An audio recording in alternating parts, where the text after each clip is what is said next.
Cette vidéo a pour objectif d'introduire le document de synthèse des travaux du GT6.2 sur les plateformes collaboratives et les collaborations de plateformes. Ce module est consacré aux collaborations de plateformes autour d'un même projet.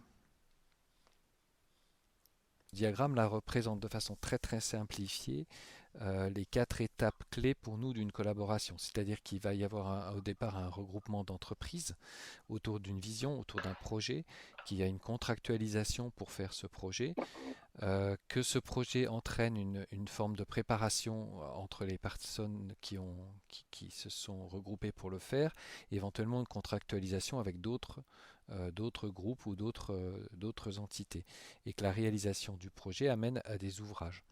Le tout étant effectivement basé sur un ensemble de contrats. Qu'on peut donc décrire une organisation humaine autour d'une vision, d'une part, autour de collaboration qui consiste à soit concevoir, construire, exploiter, maintenir, détruire. Dans tous les cas, euh, on est sur une collaboration. Que les données qui sont ici, on le voit, représentées. Alors on voit les collaborations ici, hein, du coup, avec ces petits symboles, et que les données peuvent être des données qui représentent des ouvrages, des données qui représentent des métiers quand on est dans une entreprise, des données qui représentent un travail collectif autour d'un projet, et des données qui représentent les contrats passés entre les différents acteurs. Voici donc deux exemples. Dans cet exemple, les pictogrammes représentent les différents jumeaux et plateformes qui échangeront au cours d'une phase de lancement de projet. Voilà. Donc sur cette version animée, on va prendre l'exemple d'un projet qui démarre. On a donc ici dans cet exemple, on note que l'autorité organisatrice démarre le projet. Donc ici on a la base de contrat qui va stocker le tiers de confiance qui va stocker la date par exemple de démarrage et de l'OS. Cette information-là est forcément reçue aussi par le maître d'œuvre dans cet exemple, qui lui va en deuxième action, par exemple, créer une plateforme collaborative pour ce nouveau projet qui démarre. Donc on a un jumeau du projet qui est créé. Dans cet exemple, là, on a créé un jumeau et créé une plateforme pour le projet. Les deux ont été créés. Donc depuis la plateforme, maintenant, on a plusieurs acteurs qui vont demander de créer un environnement commun de données à l'intérieur de l'ouvrage qu'il faut modifier. C'est quelque part demander une autorisation à l'AOM de nous donner accès à toutes les données nécessaires de son ouvrage pour pouvoir travailler. On va aussi commencer à identifier quels seront les acteurs et on va identifier les droits d'accès aux différents acteurs. Par exemple, une entreprise ou le maître d'ouvrage ou un exploitant n'auront pas tous les mêmes droits d'accès. Depuis cette liste, on va aussi informer le jumeau dans l'environnement commun de données quels sont tous les droits pour tous les acteurs du projet. Et ça, dynamiquement, on pourra continuer de le faire ultérieurement. Ensuite, on va planifier notre projet. Donc ça, c'est des informations qui appartiennent au projet. Et derrière, on va faire un moment du projet, on aura un OS de démarrage pour une entreprise. Idem, on a une base contractuelle quelque part qui relie l'entreprise et le maître d'ouvrage. Donc l'OS est parti, c'est tracé, l'entreprise ici va recevoir ce document, elle va pouvoir lire, écrire des données puisqu'on lui a donné les accès dans le jumeau pour commencer à travailler. Quand elle a fini de travailler, elle livre un document d'exécution par exemple pour avoir un visa du maître d'œuvre. Ce document, il y a une trace qui passe dans le contrat qui atteste qu'à telle date, elle a livré ça. Donc l'enregistrement de la date de livraison est fait. Les visas sont planifiés, puisqu'on a reçu cette information au niveau de la plateforme collaborative. Ils sont planifiés, les informations de planification des visas sont dans les données du jumeau. Ces visas sont exécutés. On a des commentaires qui sont faits pendant les visas en mode BCF sur la maquette. Donc on a des informations qui sont enregistrées sur la maquette. Quand on a fini les visas, on livre les visas et c'est mis contractuellement toujours dans la maquette et l'enregistrement des visas, la date des visas et ensuite on a le constructeur qui va agir, prendre en compte les visas. Donc on voit ici un déroulement qui permet de comprendre qu'on stocke la donnée dans des bases qui appartiennent aux propriétaires propriétaire de la réalité. Donc le jumeau de l'ouvrage, c'est l'ouvrage, la réalité de l'ouvrage. Le projet, c'est le responsable du projet. Les contrats, c'est un tiers de confiance. L'entreprise, c'est ses données personnelles d'entreprise. Il est évident que quand quelqu'un va faire des visas ici, la personne verte qui est ici, qui fait partie de la plateforme collaborative, au moment où elle fait les visas, il est très probable qu'elle soit aussi avec son environnement personnel dans son entreprise et qu'elle puisse s'imprégner, utiliser des données métiers qu'elle a dans sa base verte, qui lui permettent de faire les visas. Ces connaissances ne sont jamais partagées sur la base du projet. Voilà. Le deuxième exemple qu'on a voulu donner, c'est l'idée de la notion des capteurs avec les IoT. Donc là, dans cet exemple-là, on a des lacs de données de capteurs. Donc on a en permanence des informations qui remontent dans ces lacs de données. Quand on est dans un projet, on va donc demander par exemple une création d'environnement commun de données, comme tout à l'heure, on ne change pas, et on va demander la création d'un service de synthèse d'événements. Alors, ces services de synthèse d'événements, il y a une flèche qui est mauvaise là, va faire des remontées de synthèse. Et quand on fait une demande de synthèse d'événements, la remontée de synthèse va aller sur un objet particulier de l'ouvrage.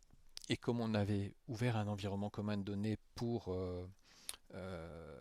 pouvoir remonter nos synthèses, elle arrive au bon endroit. On pourrait ouvrir un environnement commun de données pour livrer au grand public à la demande, je ne sais pas, les horaires d'un train ou des choses comme ça. Donc à chaque fois, on passe toujours par la couche bleue qui est une couche de gestion numérique standardisée de l'information. De là, on peut aussi créer des demandes d'alerte d'exploitation depuis une plateforme. Donc si on demande des alertes d'exploitation, cette fois-ci, on pourrait imaginer que c'est au niveau du jumeau que la combinaison de certains paramètres puisse être des alertes d'exploitation. Et donc on va avoir éventuellement une alerte d'exploitation qui pourrait survenir parce que les différentes synthèses remontées de différentes infos ont fait que dans le jumeau, on a des indicateurs d'alerte qui peuvent être remontés à l'exploitation. Dans ce cas-là, on a une demande de maintenance, d'intervention en maintenance curative. On a un contrat entre le mainteneur et l'exploitant. Donc à nouveau, on passe par la case contrat. Le mainteneur est informé. Le mainteneur a besoin d'une pièce, il donne l'identifiant de la pièce au constructeur. Le constructeur n'est pas très sûr, il va quand même interroger le jumeau. Il y a accès de toute façon pour être sûr de la pièce. Il livre la pièce. Le, le mainteneur, du coup, sur sa base locale, est capable de mandater un technicien qui va pouvoir préparer sa mission à partir des données qui sont là. Peut aussi éventuellement interroger le jumeau de l'ouvrage pour préparer sa mission, soit depuis le bureau, soit depuis le terrain. Et puis il va faire sa mission, il va aller faire sa maintenance. Il annote en même temps en format BCF sur le jumeau de l'ouvrage qu'il a fait une intervention, format BCF ou autre, hein. Euh, et la correction du problème est faite. Dès qu'il a corrigé le problème, automatiquement le jumeau va détecter qu'il y a un changement de condition et donc puisqu'il y a des remontées de synthèse qui vont détecter que le problème a été corrigé, donc il y aura une alerte de fin, une remontée de fin d'alerte à exploitation. Entre-temps, notre technicien a fait son rapport interne, il a fait OK, fin d'intervention. Contractuellement, il a répondu dans un certain délai, c'est noté. Et on reçoit ça au niveau de la plateforme collaborative et on lève par exemple les consignes d'exploitation en mode dégradé sur confirmation du mainteneur que tout est bon, par exemple. Donc voilà, c'est une illustration pour montrer le concept précédent, de quelle façon on l'avait imaginé. Donc en synthèse, ce qu'on imagine, c'est une architecture complètement répartie de jumeaux, euh, de plateformes qui peuvent être complètement en maillage. Les outils métiers, on va le voir, peuvent aussi rentrer dans ce maillage et les technologies derrière sont complètement libres dans ce modèle. Alors, le modèle suppose que tous les jumeaux, toutes les plateformes et tous les outils puissent communiquer selon des protocoles standards de type service et alors on n'a mis que des exemples là, hein, il y a peut-être d'autres possibilités, et que les données véhiculées soient toujours dans des formats standards aussi. Donc ici on a mis des conteneurs IFC, OGC, W3C. Dans ce modèle-là, on imagine bien que si la plateforme décide euh, au vu des différents jumeaux qu'elle interroge, elle valide le fait qu'il faille ajouter ou décaler un mur de 50 cm dans la conception. Euh, le, la personne qui va être chargée de faire ça avec son outil métier n'est pas obligée d'être sur la plateforme. Elle peut le faire depuis sa plateforme chez elle. Elle peut avoir un outil déconnecté de toute plateforme. Les outils ne sont pas forcément intégrés aux plateformes. Elles peuvent l'être si on veut faciliter la vie d'une petite entreprise qui n'a pas de quoi se payer les outils. On pourrait intégrer des outils dans la plateforme, mais ce n'est pas une obligation dans ce modèle-là en fait. La plateforme décide, donne les droits, et ensuite les outils peuvent venir agir conformément aux droits qui ont été fournis.